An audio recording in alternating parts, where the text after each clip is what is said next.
हरे कृष्णा। श्रीमद् भागवतम अध्याय 2 दिव्यता तथा दिव्य सेवा।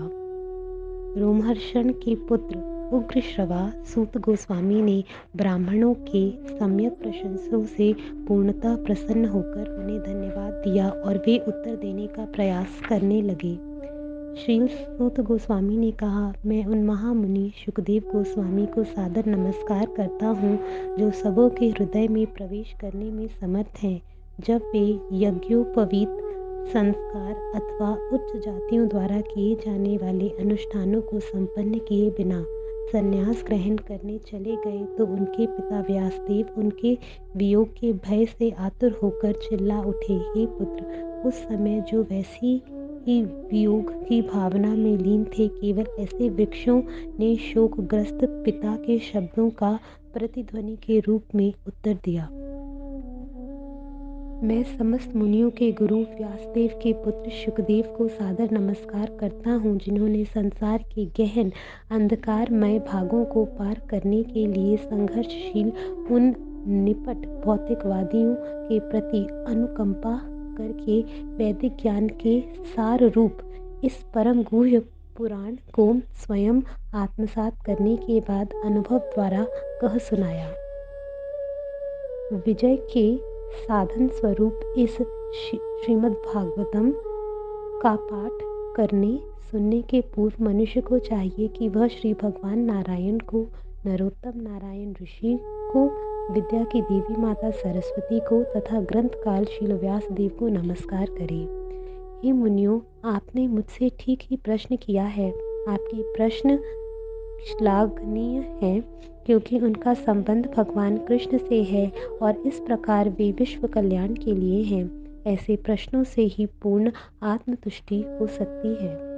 संपूर्ण मानवता के लिए परम वृत्ति धर्म वही है जिसके द्वारा सारे मनुष्य दिव्य भगवान की प्रेमा भक्ति प्राप्त कर सके। ऐसी भक्ति अकारण तथा अखंड होनी चाहिए जिससे आत्मा पूर्ण रूप से तुष्ट हो सके।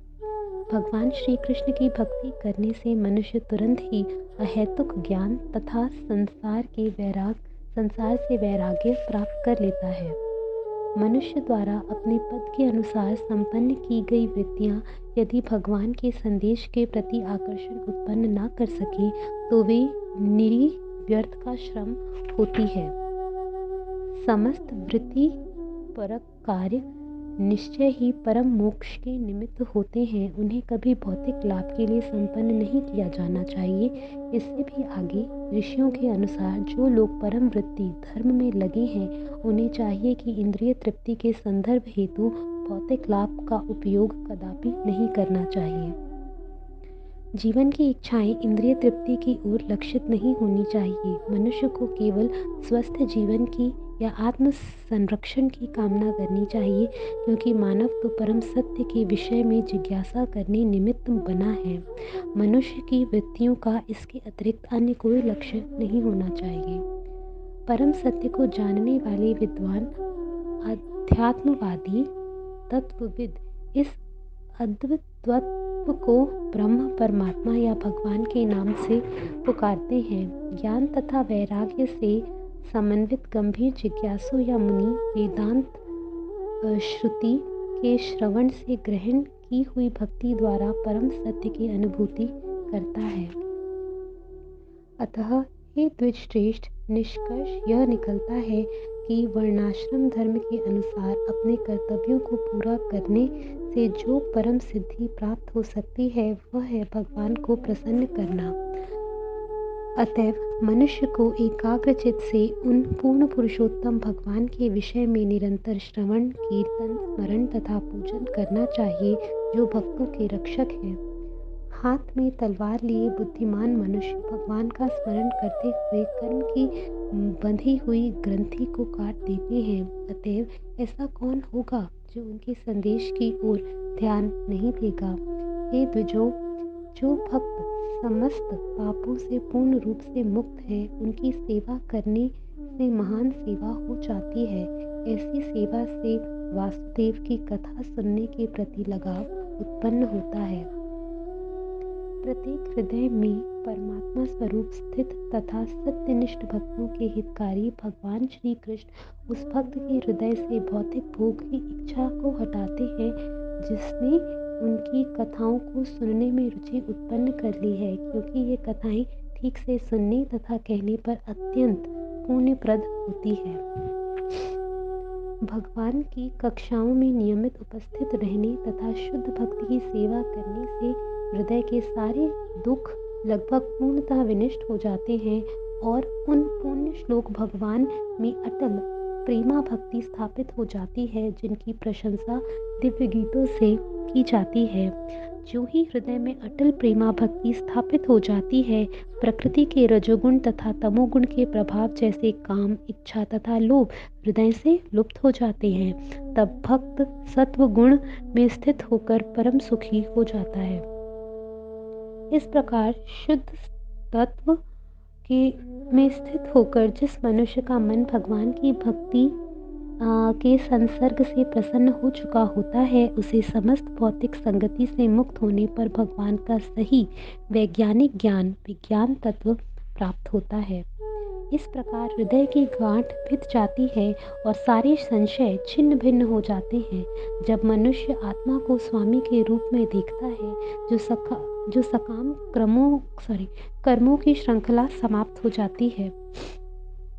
अतएव निश्चय ही सारे आध्यात्मवादी अनंत काल से अत्यंत प्रसन्नता पूर्वक भगवान श्री कृष्ण की भक्ति करते आ रहे हैं, क्योंकि ऐसी भक्ति आत्मा को प्रमुदित करने वाली है।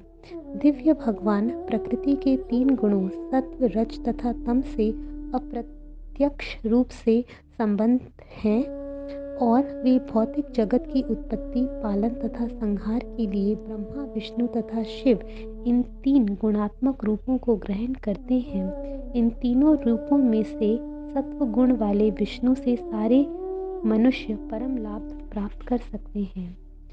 अग्निकाष्ठ मृदा का रूपांतर है, लेकिन काष्ठ से बेहतर धुआं है। अग्नि उससे भी उत्तम है, क्योंकि अग्नि से वैदिक यज्ञों से हमें श्रेष्ठ ज्ञान के लाभ प्राप्त हो सकते हैं। इसी प्रकार रजोगुण तमोगुण से बेहतर है, लेकिन सत्वगुण सर्वश्रेष्ठ है, क्योंकि सत्व गुण से मनुष्य परम सत्य का साक्षात्कार कर सकता है। पूर्व काल में समस्त महामुनियों ने भगवान की सेवा की, क्योंकि वे प्रकृति के तीनों गुणों से परे हैं। उन्होंने भौतिक परिस्थितियों से मुक्त होने के लिए और फलस्वरूप परम लाभ प्राप्त करने के लिए पूजा की।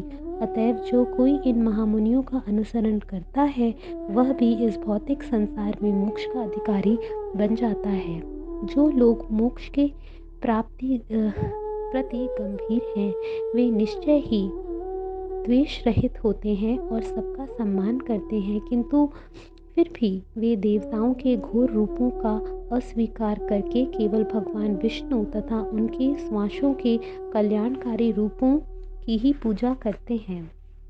जो लोग रजोगुणी तथा तमोगुणी हैं, वे पितरों, अन्य जीवों तथा उन देवताओं की पूजा करते हैं जो सृष्टि संबंधी कार्यकलापों के प्रभारी हैं, क्योंकि वे स्त्री, धन, शक्ति तथा संताप का लाभ उठाने की इच्छा से प्रेरित होते हैं।